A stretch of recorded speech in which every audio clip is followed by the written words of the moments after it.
Après votre première consultation chez votre gynécologue, vous aurez toute une série d'examens à faire, dont un prélèvement vaginal que vous pouvez faire vous-même afin de s'assurer qu'il n'y a pas de bactéries qui pourraient diminuer vos chances de grossesse. Vous devrez également faire une prise de sang à réaliser en étant à jeun et si possible pendant les règles. Celle-ci permettra d'évaluer votre réserve ovarienne et de s'assurer que tout est bon avant d'envisager la grossesse. Il y aura également une échographie par voie vaginale à réaliser. Celle-ci s'appelle le Fertiliscan, à faire entre le 6e et le 13e jour des règles.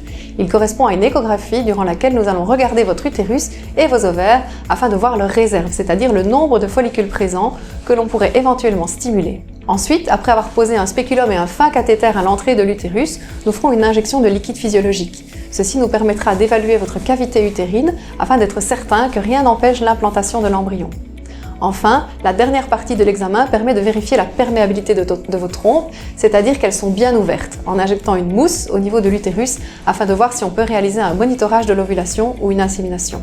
Cet examen est assez rapide et n'est pas très douloureux. Il peut donner de légères crampes comme des règles. N'hésitez pas à prendre un antidouleur 1 heure avant de venir au rendez-vous pour être le plus confortable possible. Surtout, le jour de l'échographie, prenez bien la demande d'examen remise en consultation. Et n'oubliez pas, durant tout votre parcours en PMA, il est important de bien prendre vos vitamines de grossesse contenant de l'acide folique ainsi que de la vitamine D si vous êtes en carence.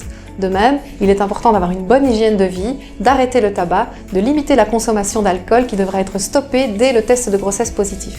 Une alimentation saine et diversifiée est importante également, de même que de poursuivre une activité physique régulière.